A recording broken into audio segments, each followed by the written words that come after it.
Hi guys, welcome to React Europe. My name is Bill. Today's topic, I'm going to cover how to enhance forms with great DX and UX. Now, first let me explain what's DX. DX stands for Developer Experience, which often referring to how developer experience your software in the context of development effort. It really indicates how quickly and efficiently we can producing things and shipping them to the production. Next, we have user experience, which represent people interact with the application, so it's easily accessible, performant, and helping them achieving the goal. Now, there are two dedicated targeted group people. On the left-hand side, we're more technical. On the right-hand side, are more behavior-driven. That's why we have a lot of library emerging, so try to closing the gap in between. And that's one of the reasons I have been building React hook form for the past 2.5 years. I would like to borrow this opportunity to actually share some of the design principle and the idea behind this library and proving that why this library can potentially closing the gap. First, let's discuss developer experience. For form library, validation is always going to be the most important aspect. It needs to be simple, powerful, and extensible. Because different applications have different requirements, it could easily scale from 0 to 10. So having the capability to scale to something rather large and complicated, and yet to maintain simple and elegant, is such an important aspect. So let's look at some of the really awesome predecessors to see how they done with a great developer experience. jQuery validation plugin. It is super simple, customizable, and it uses native constraint API, so you can easily write in your form validation by stay close with the standard. Angular form validation really pushing the boundary to the next level. It allowed us to do things like double binding, $watch, and yet it's highly customizable and use native constraint API as the baseline. For example, you can do ng require, ng pattern, and all of that would work out of the box. Then, like most of us, we land on React. React forever changing the way we thinking about building application. However, form validation was an empty space when React was released, and really give the opportunity for the community to building things around it. And we have many awesome libraries out there which does really good integration with things like schema validation library, with validation plugins, and even if something is simple enough, you can actually build your own as well. Now, React took form, look at some of the predecessor, and actually bringing some really awesome constraint API back into the library. So really try to pushing that really good developer experience in here that be more aligned with something you already learned about HTML. In fact, we extend something a little bit beyond. You can use things like value as a number, value as a date as well. We also haven't forget about the schema validation. In fact, schema validation is inside its library, so you can easily integrate with external schema validation with the library. We actually have a dedicated library called Hook Form Resolver, which currently managed and maintained by Juris. He's done an amazing job, so we have about 10 schema validation library support out of the box. In fact, you can pick and choose whatever style suits you the best, or even inherit something you already done in your current project. In fact, everything I mentioned on the previous slides, you can inherit everything into the native space as well. Such as you can use native constraint API inside React Native, you can also use schema validation in here as well. TypeScript is such an essential part today for a really good developer experience. To actually give a strong type support to your application can really preventing a lot of things to go wrong before they shipping to production. So with the React hook form version 7, we're pushing the boundary even further. With version 7, we actually combine it with string template literal, so you can type check against your input name as well. For example, in this case, where we have a type definition as form values contains your details, an array of paths. In input name, it will be your detail.paths.0.name, and this will be validated against your type definition and strongly type check against the input name. And it also works for something like a value type check as well. Next, documentation is such an important aspect of really good developer experience, because documentation is really a dictionary to translate all these ideas and learn about the API. So we're making sure that the documentation is quite beautiful, clean, and unique. In fact, I designed and built this from scratch to making sure to bring a very unique experience to all of us. Lately, I started building a lot more video tutorial on individual API, so making sure I can educating and helping developers. Now, enough said about developer experience. Let's dive into user experience. First, let's cover about accessibility. And in fact, focus management is such an important aspect about building a really awesome form. This quote summarizes a lot. The last thing you want to do is make users feel stupid after not completing your form. Instead of focusing on the user mistake, which means printing out an error message and warning customer, focus on what they need to fix the mistake. That really translating to focus management is such an important aspect to building a successful form application. Now in this video, you can see the moment I press the submit, if the input actually have validation associated, it will get focus automatically. And that's one of the important aspects of React Hook Form. We're taking focus management as the first priority. In fact, something can be extended even beyond. If we're building something a little bit more dynamic, for example, field array, we have the capability to actually focus on that input that you just append, prepend, or inserted. So how do we achieve in that? This is API of React Hook Form register method. By registering the input, we can actually capture the input name, reference, and passing them unchanged and unblurred. With the dedicated reference store, we know exactly how many inputs that's living on your screen and focus anywhere as we want. Obviously, we have a value store as well by capturing all the user interaction. Next, let's talk about performance. And for React Hook Form, our goal is minimize the re-render and also reduce the computation happening on your form application.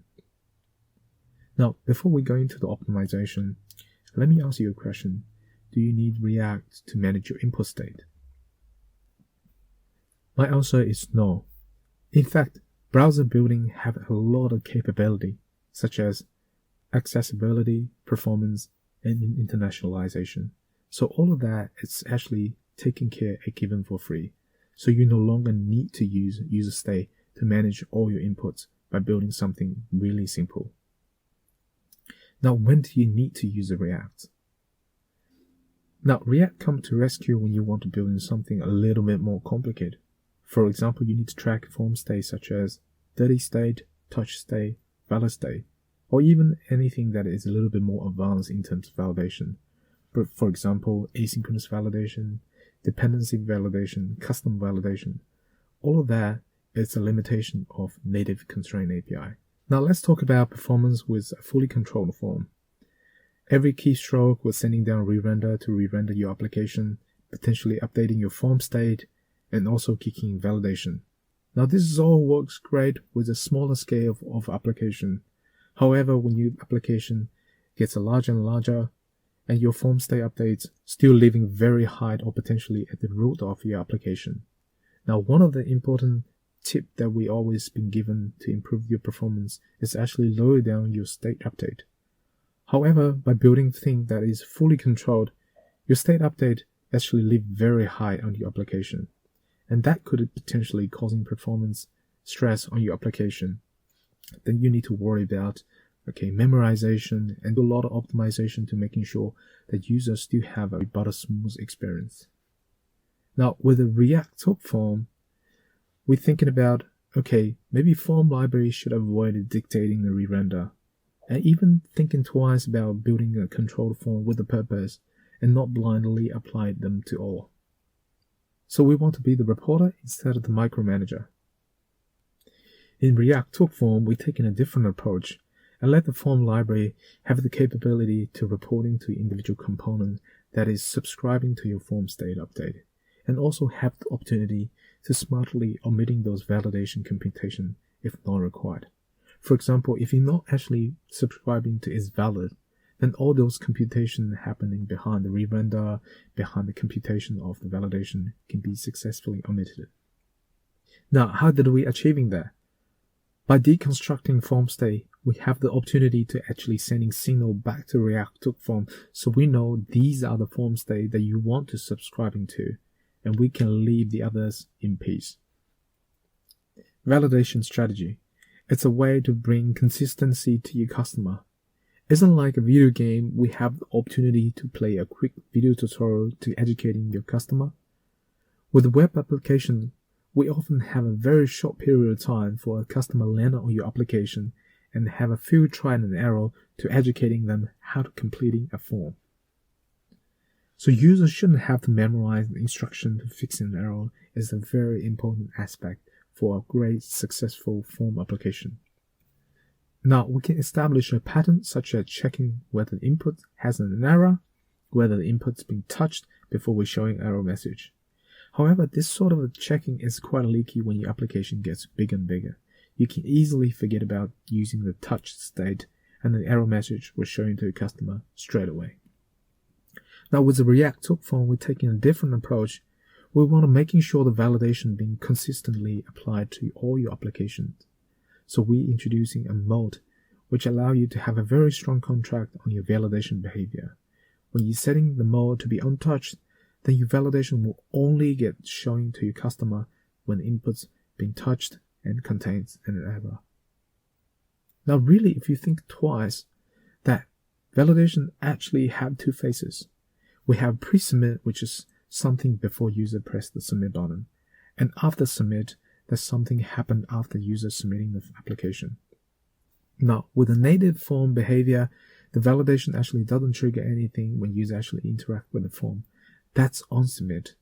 And the moment you're pressing the submit, if there is something that has an error on the inputs, you will get focused, and then the error will get revalidated on the fly when user actually typing. That's on change. So with the React Took form, we really try to providing a consistent behavior to your customer and capturing two phases of a validation. Now talking about instant validation message, it's actually preferable to have X millisecond of delay before we showing the error message to your customer. And that's why we introduced this new props called delay error, which give you the opportunity to providing a little bit of slight delay before you showing the error to your customer. With all of that, the goal is providing a really consistent behavior to your customer so they can easily memorizing the structure to fixing the error and continue filling up your application. Now enough said, let's get into a demo to showcase some of the things that I just mentioned before. In this demo, I will progressively improve the form from native behavior to a custom build with the React Took form. So first, we got two inputs on the screen, so we can easily start to using native constraint API by applying attributes such as required. And we can even set that as max equals, say, 25. At this point in time, if we're actually submitting the form, we should be getting error message right away. And in order to correct that error, we can start typing and the error message goes away. So does that maximum as 25. You'll get error message. At this point in time, we can start preparing data. So we got the event from the submit. With the successful submit, then we can go with new form data e.target. And now we're ready to preparing the data and ready to send that to the server. Now let's integrate this with React Took form. So first, let's install the module and grabbing the user form hook. So we can get in the register method out from the user form. Now register is one of the most important API in the library. It allowed us to actually register inputs. So in here, we can go with register input and spreading all the props that are produced by such a function. And at this point on, we can even grabbing the handle submit function and wrapping them around in here. So instead of preparing the data manually, React took form with getting the data ready for us. So we can just console log out the data. Looks like I'm missing a bracket. Sweet. And just by doing so, we can start submitting the data. And let's say 21, and we're getting the data. Now let's integrate with a schema validation library. First, let's importing the schema and library that are associated with the schema validation. So we have a dedicated Zolt resolver, and I'm going to use Zolt schema validation library in here as example. So we can just plug in with resolver, Zolt resolver, and plug in the schema, and everything just being taken care of. And one thing to notice, we can still leverage the browser inbuilt capability by setting the flag as should use native constraint API. And by doing so, we're leveraging the schema validation, but we're actually printing out the UI by the native behavior. So if we're submitting the form now, before we're removing all of those extra attributes, now we're ready to submitting the form. And notice we actually get the custom error message from Zolt resolver, print that onto natively on the UI. However, one thing you're probably gonna be surprised is no matter what we type as a number, Zolt will still scream about the expected number but receive string. And that's because native inputs will still produce string even when you set the type as number. So we can fix this problem by passing down value as number equal true. And by doing so, we have pretty much transformed the input from a string into a number. So now the validation pass from Zolt resolver and everything just works. Cool. Next, let's look into the building validation and how that taking action. So let's remove the resolver and remove the schema, and we can easily leverage the same kind of register API by passing down validation rules. And we can using exactly what we learned about HTML and sending down those attributes. So the next thing we want to do, because we're not using native anymore, in fact, let's remove this line and let's actually subscribing to form state, and we want to know about every arrows on the screen, and we can print that by console log. So let's just quickly test that out. Straight away we're getting an error which is name is required. Before we can leverage the TypeScript support, let's provide in default values so we can inferring what's actually inside your form. So in this case, we've got, notice we already started getting all those type check errors in here because we haven't provided any of the default values. So if you provide it with age, and we can provide it with empty string, and by doing so, we straight away started getting some of the really good type check in here. For example, if we change the input name to something else, we're going to type error, and the same thing apply to all the error objects as well. So let's prepare some custom error message in here, and we can use object chain by looking up what's inside the object, and there we go. We got the custom error message ready, and we can apply that for age as well. And let's make sure this is required as well. And I got a message. This should be age, like that. And now this is one of the things that is really nice about React Hook Form. You can actually associate it with error message against all the validation rule that you have. So we can go with first name is required, and we can go with please enter your age. And now we can actually print out all the error message at one go. And one thing that is very important, pay attention in here, that when we actually interact with the form, we don't see any error message. And that's the thing I was talking about before with this attributes as mode. Because by default, the validation mode is set to be on submit. So kind of stay very close with the native behavior. No validation when users actually start to interact with the form until they actually pressing the submit button, and then unattach will be attached. Voila, everything worked. Now next, let's try to do something a little bit more dynamic by creating a user view array. So let's removing that, and let's just say we're gonna have some pets in here, and this time we actually want to give a form. Let's call it form values, and we want to do is name is string, age is string, and we want to do an array of pets. So we can go pets, and it's an object of array, and then give it a pet name as a string as well. And let's actually providing a default value for this as well. So we go as empty array, and we can forget about this valid, and let's plug in the generic in here. Cool. Now let's actually importing the user field array hook as well. Use field array, and what we want to pass in, we want to pass in the control prop from user form, and we also want to give a name which is pets. Nice, we got autocomplete in here as well. And this would produce a field object and a field method. We're going to use append and prepend in here. And let's actually render the UI on the screen. And we want to actually generating all these inputs. Let's give it a div. One of the good thing about providing a generic, so we can actually type check against the input name that you associated with. So let's give a field and an index, and we can call it as pets.index.name. Notice we actually have type check even for something that is array-like. So if we made a mistake on the type input name, this will actually scream at you with the type error. And we also want to actually providing a key field.id so that every input is actually unique.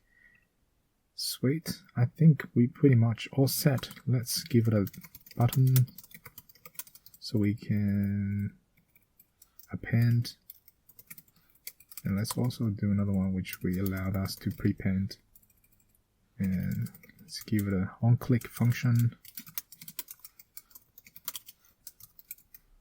Name test. Actually, let's go with append, and we can do another one which allowed us to do prepend. And in here, I also want to showcase the focus management as well, which allowed us to actually focus on input that we dynamically appending or prepending. Sweet. Nice. We already start appending items, and notice that every time we press, the focus management is actually directly on the input that you're actually prepending. And in this example, if I prepend on the top, notice that screen gets actually focused on the right input, so user doesn't get lost. In fact, let's apply validation for this as well, so we can see that every input's actually required. So let's quickly just fill in the form, and if we append, we're deleting that, we're submitting the form. See the error input get focused right away, and we can correct that, and that will generating an array of object for us as well. Please showcase the delay error as well, so we have the capability to display an arrow with a delay. So let's say if I want to delay for 500 milliseconds, in this case, if I simply delete everything, notice there is a 500 milliseconds delay before the arrow gets shown on the screen. Cool. I think what I showcase in here is that you can progressively enhance from a native form all the way integrate with the React hook form and embrace with some of the native constraint API with validation, schema validation. And on the user side, we're taking good care of the focus management. We're taking very good care of the validation behavior, and on when an error gets showed, it possible can be delayed as well. So really try to play a really good balance in terms of a developer experience and user experience. So thank you very much for everybody that's showing on this page right now, including business and individual. We really try to pushing a form experience to be a lot better for developers and user experience. And last but not least, thank you React Europe to give me the opportunity to come on the stage and have a talk on this library. Thank you.